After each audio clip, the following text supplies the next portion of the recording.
A to Z ഫാമിലിയിലേക്ക് എല്ലാവർക്കും സ്വാഗതം. കേരളം കണ്ടതിൽ വെച്ച് ഏറ്റവും വലിയ ദുരന്തമാണ് നടന്നുകൊണ്ടിരിക്കുകയാണ്. എല്ലാവരും സേഫാണെന്ന് വിശ്വസിച്ചുകൊണ്ട് നമ്മുടെ ഇന്നത്തെ വീഡിയോ സ്റ്റാർട്ട് ചെയ്യാം. ഇത് കർക്കിടക മാസമല്ലേ, നമ്മൾ ഷോർട്ട് വീഡിയോയുടെ പറഞ്ഞതുപോലെ തന്നെ കർക്കിടക കഞ്ഞി ഉണ്ടാക്കുന്നത് എങ്ങനെയാണെന്ന് പറയാം. ആദ്യം തന്നെ ഞാവരേരി ഞാൻ തലേന്ന് രാത്രിയിൽ കുതിർക്കാൻ വെച്ചതായിരുന്നു. നന്നായി കുതിർന്ന് കിട്ടിയതിന് ശേഷം പിറ്റേന്ന് വൈകുന്നേരത്താണ് ഞാൻ വെക്കുന്നത്. കുറച്ച് കൂടുതൽ വെള്ളം വെച്ചു. നമ്മുടെ കല്യാണ ചേച്ചി പറഞ്ഞ പോലെ ഒരു സ്പൂണും ഇട്ട് കുക്കർ അടച്ച് വെച്ചൊന്ന് വേവിക്കാം. മറ്റൊരു കുക്കറിൽ ഞാൻ ചെറുപയറും ഇട്ട് ആവശ്യത്തിന് ഉപ്പും ഇട്ട് ഒന്ന് അടച്ച് വെച്ച് അതും വേവിക്കുന്നു. ഈ സമയം കൊണ്ട് നമുക്ക് പനിക്കൂർക്കയും തുളസി ഇലയും തൊട്ടാവാടി ഇലയും ഒന്ന് അരച്ച് മാറ്റി വെക്കാം.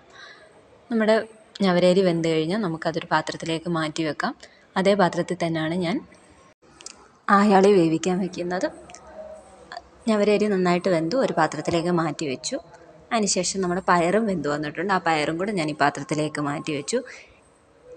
നല്ല പോലെ പയർ വെന്തിട്ടുണ്ട്. എനിക്ക് കുറച്ച് നന്നായിട്ട് വെന്തതാണ് പയർ ഇഷ്ടം, അതുകൊണ്ടാണ്. നിങ്ങളുടെ വേവ് അനുസരിച്ച് നിങ്ങൾക്ക് എടുക്കാവുന്നതാണ്. ആയാളി എനിക്ക് ഭയങ്കര ഇഷ്ടമാണ്, അതുകൊണ്ട് ഞാൻ കുറച്ച് കൂടുതൽ എടുത്തിട്ടുണ്ട്. അപ്പോൾ കുറച്ച് കൂടുതലുള്ള ആയാളി വെള്ളത്തിലിട്ട് കുതിർത്തതാണ്. ചെറുപയറും നന്നായിട്ട് വെള്ളത്തിൽ കുതിർന്നതായിരുന്നു. ആയാളി നല്ലതായിട്ട് ഒന്ന് പെട്ടെന്ന് തന്നെ ആയാളി വെന്ത് കിട്ടും. കുറച്ച് വെള്ളം വെച്ച് നമുക്കതൊന്ന് തിളപ്പിച്ചെടുക്കാം. കുക്കർ തുറന്ന് വെച്ച് തന്നെയാണ് ഞാനതൊന്ന് തിളപ്പിച്ചത്. നമ്മൾ വെക്കുന്ന ഏത് പാത്രമാണോ അത് തുറന്ന് വെച്ചൊന്ന് തിളപ്പിക്കാം.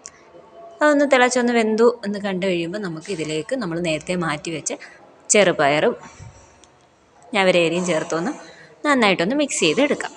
നമ്മൾ കർക്കിടകക്കഞ്ഞി അമ്പലത്തിൽ നിന്നൊക്കെ വാങ്ങിക്കുന്നവർ ശ്രദ്ധിച്ചിട്ടുണ്ടോ? അമ്പലത്തിൽ കർക്കിടകക്കഞ്ഞിക്ക് ഉപ്പില്ല. അതവരിടാത്തതാണ്. എൻ്റെ വലിയൊരു സംശയമായിരുന്നു കർക്കിടകക്കഞ്ഞിയുടെ അകത്ത് ഉപ്പിടത്തില്ല എന്നുള്ളത്. അപ്പോൾ ഞാൻ ചോദിച്ചപ്പോൾ പറഞ്ഞു ഉപ്പിടും, അമ്പലങ്ങളിൽ ഇടാത്തതാണ് എന്ന്. ഇത് നമ്മൾ നേരത്തെ അരച്ച് മാറ്റി വെച്ച ജ്യൂസാണ് ഈ ചേർത്ത് കൊടുക്കുന്നത്. ഞാൻ അരിച്ചിട്ട് അതിൻ്റെ ജ്യൂസ് മാത്രമാണ് ചേർത്ത് കൊടുക്കുന്നത്. എന്തൊക്കെയായിരുന്നു? പനിക്കുറുക്ക, തൊട്ടാവാടി, തുളസി, ഇത്രയും കൂടെ നന്നായിട്ട് അരച്ചാണ് അത് ചേർത്ത് കൊടുത്തത്. അത് ഇത്രയും ചേർത്ത് നന്നായിട്ടൊന്ന് മിക്സ് ചെയ്തതിന് ശേഷം നമുക്ക് പിന്നെ ചേർക്കാനുള്ളതാണ് ഒരു ചെറിയ സ്പൂൺ ഉലുവ മുഴുവനായിട്ടിട്ടും വേവിച്ചെടുക്കാറുണ്ട്. ഞാൻ പൊടിയാണ് ചേർത്തത്. ചെറിയ ജീരകം 1.5 സ്പൂണ്, ചുക്കുപൊടി, ഇത്രയും ചേർത്ത് മിക്സ് ചെയ്തു. അതിനിടയ്ക്ക് കുഞ്ഞു വന്ന്, അതുകൊണ്ടാണ് ഇടയ്ക്കിടയ്ക്ക് ഗ്യാപ്പ് വീഴുന്നത്. അവനോട് പൊയ്ക്കോ എന്ന് പറയുകയാണ്, ഞാനിവിടെ റെക്കോർഡ് ചെയ്യുന്നുണ്ട്. അപ്പോൾ ഇത്രയും ചേർത്തൊന്ന് മിക്സ് ചെയ്തതിന് ശേഷം നന്നായിട്ട് പിഴിഞ്ഞെടുത്ത തേങ്ങയുടെ പാലാണ്. തേങ്ങാപ്പാലും ചേർത്ത് ഒന്ന് മിക്സ് ചെയ്തെടുക്കാം.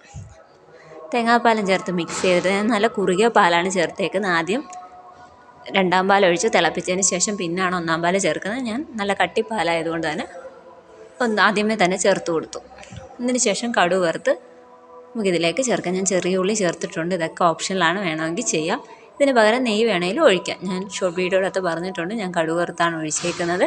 ഇല്ലെങ്കിൽ നമുക്ക് നെയ്യ് ആയാലും ചേർക്കാം. നെയ്യുടെ ടേസ്റ്റ് ഇഷ്ടമുള്ളവർക്ക്, നെയ്യ് കഴിക്കുന്നതിൽ കുഴപ്പമൊന്നും ഇല്ലാത്തവർക്കും നെയ്യ് ഉപയോഗിക്കാവുന്നതാണ്. ഞാനിവിടെ കൊച്ചുള്ളി കടുക് വറുത്ത് ചേർത്ത്, എനിക്ക് അങ്ങനത്തെ കഞ്ഞിയാണ് ഇഷ്ടം.